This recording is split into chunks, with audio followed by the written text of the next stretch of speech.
Glory to God, isang mapagpalang umaga sa inyo mga kapatid. At ang ating paksang pag-uusapan ngayon ay may pamagat na alin ang tama, katawan na may kaluluwa o kaluluwa na may katawan.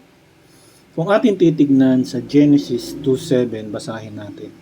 At nilalang ng Panginoong Diyos ang tao mula sa alabok ng lupa at hiningahan ang mga butas ng kanyang ilong ng hininga ng buhay.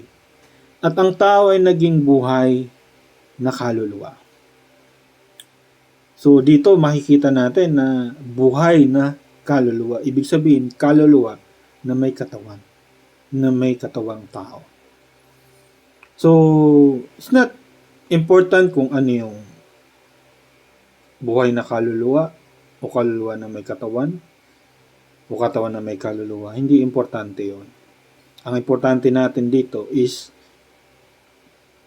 yung nasusundan ba natin yung utos ng Panginoon? Nakakasunod ba tayo sa kalooban ng Diyos? Parehas importante yan mga kapatid. Ang kaluluwa, mahalaga yan. Ang katawan, mahalaga din yan. Sapagkat ang katawan ay templo ng Diyos, banal sa Diyos, at dapat nating ingatan yan. Hindi pwede nating balahurain ang ating katawan. Katawan ko naman to eh. Kahit anong gawin ko dito, pwede. No, nagkakamali ka sapagkat yung katawan na yan ay hindi sa iyo. Ayan ay privilege mo lang galing sa Panginoon at dapat mo yang ingatan. Parang ganito, bigyan kita ng idea. Halimbawa, nagrenta ka ng sasakyan. Binayaran mo yung renta. Ibig ba sabihin nun, pwede mo nang gawin lahat ng gusto mong gawin sa sasakyan, kahit sulat-sulatan mo yon, kahit nasirain mo, okay lang. Kasi, nirentahan mo naman yun. Pwede ba yung gawin eh? No? Papagalitan ka ng may-ari. Bakit? Hindi sa'yo yun eh. Ganon din ang katawan natin. Hindi porket sa'yo pinagkaloob yan, ay sarili mo na yan, pag-aari mo na yan. Hindi. Excuse me. Sapagkat merong Diyos na magmamay-ari ng katawan natin at ito'y hindi saganang atin. Kaya dapat natin itong pangalagaan at ingatan kasi tungkulin natin ito sa mata ng Diyos, tungkulin nating pangalagaan ng ating katawan.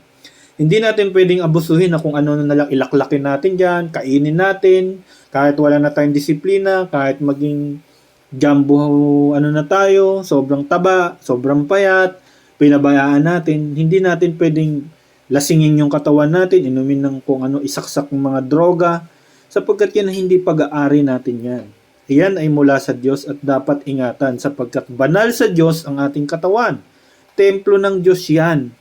Kaya hindi natin pwede ikatwirang katawan ko naman to eh. Kahit anong gawin ko dito pwede. Hindi ganun yun.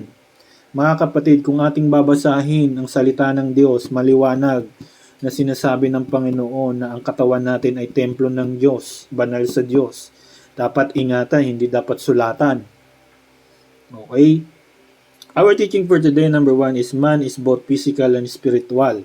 Lahat tayo, may kaluluwa, may katawan. Yan ay parehas mahalaga sa Panginoon. Number 2, the spirit lives on after death. Pag namatay ng katawan, lalabas na yung espiritu at yun na ang paghukom, batay sa ginawa mo nung ikaw'y buhay pa. And number 3, God cares for both the body and spirit. Talagang mahalaga sa Diyos ang katawan at ang kaluluwa. Walang hindi mahalaga sa Diyos. Sapagkat iyan ay kanyang binigay, hindi yan mahalaga at hindi yan ibibigay kung hindi mahalaga. Sapagkat ang Diyos kailanman hindi nagkamali sa pag-design ng katawan natin. Kaya sa umagang ito, lagi nating tatandaan, sa Diyos lagi ang kapurihan, sa Kanya lahat ang kaluwalhatian sapagkat Siya ang lumalang lahat ng bagay na narito dito sa lupa, maging sa langit.